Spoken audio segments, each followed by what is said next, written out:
For today's video, magluluto ako ng binagoongan talong.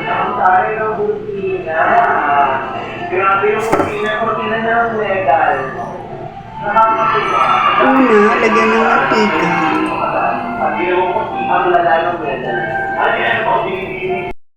Sunod ang bawang.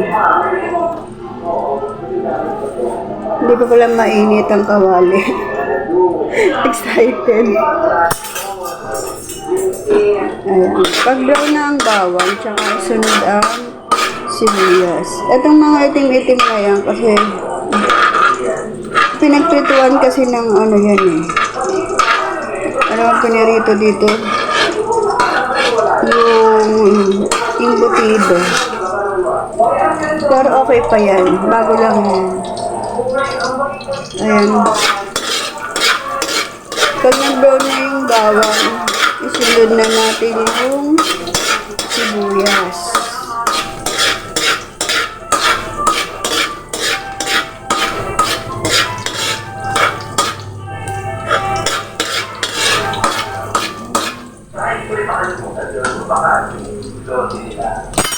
Alam mo yun, ang tingin ko pero for sure ba, yung mga memories kaya, okay, ibang dapat patamo yan.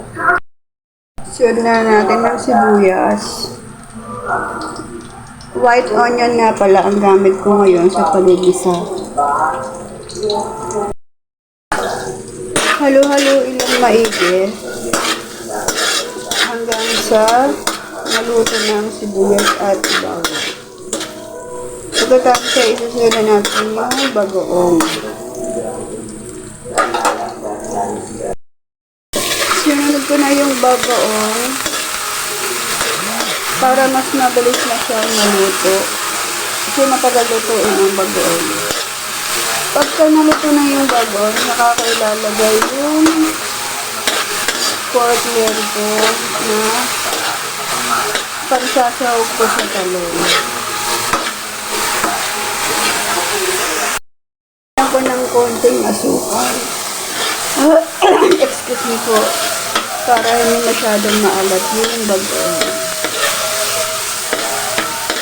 Pagkatapos natin ay ilalagay ko na yung pork lento na hiniwa lang sa maliliit. Nilagay ko na yung pork lento na hiniwa ko sa maliliit na slice. Sinabi ko siya sa paligisa sa bagoong para magkasya ang ating mantika. Magmamantika na rin naman yan.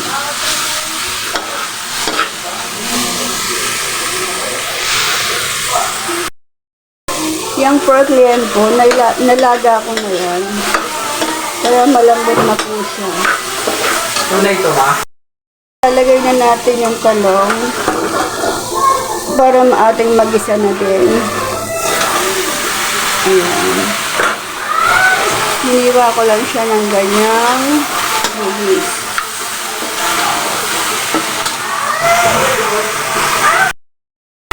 Haluin natin ng mabuti para lahat ng malagyan ng bagoong.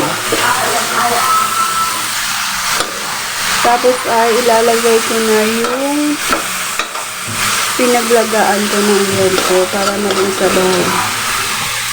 Ito yung magiging sabaw niya. Ayan, nalagay ko na yung sabaw para pampalambot ng talong at pampaluto. Ito yung pinaglagaan ko ng pork lento para mas masarap. Ayan, hintayin na lang natin maluto yung talong. At yan, ready na ang ating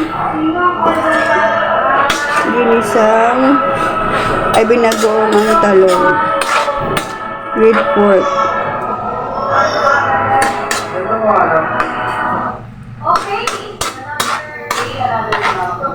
Takpan muna natin yung ating niluluto. Ayan, hintayin natin ng 10 minutes bago natin siya buksan ulit.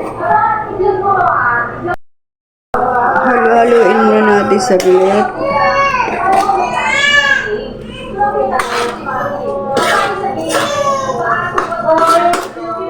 Oh,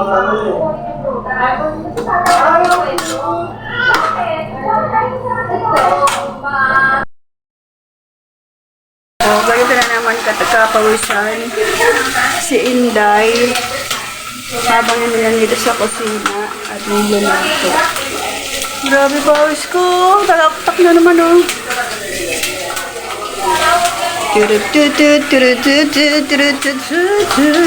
Grabe talaga ang init ngayon sa Pilipinas. Parang gusto ko nang bumalik sa bansang malamig. Char! Kala naman galing siya doon. Proud pa rin akong Pilipina.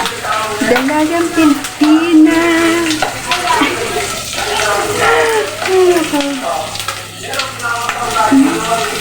Alam mo tuloy lumuluha eh. Nilagyan ko na rin nga pala siya ng oyster sauce. Ayan. Para pandagdag sa panlasa. Para maging masarap ang ating binagoongang talongs. Ayan. Malapit na siyang maluto guys. I'm so excited.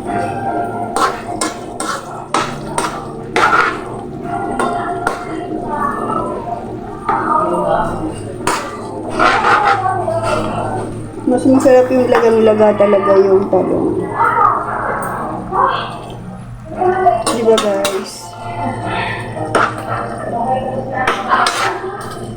Yan, hayaan muna natin siyang maluto.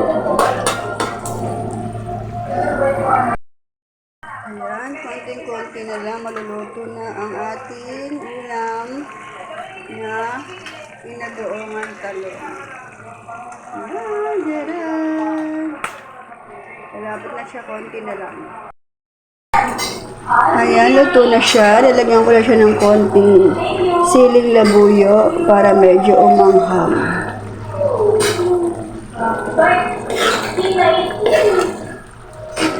Mas maganda siguro na yung medyo masabaw siya. Masarap naman yung sabaw niya.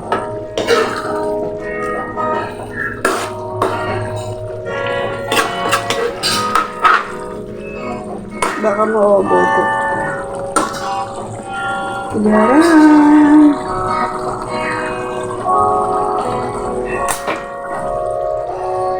Let's eat.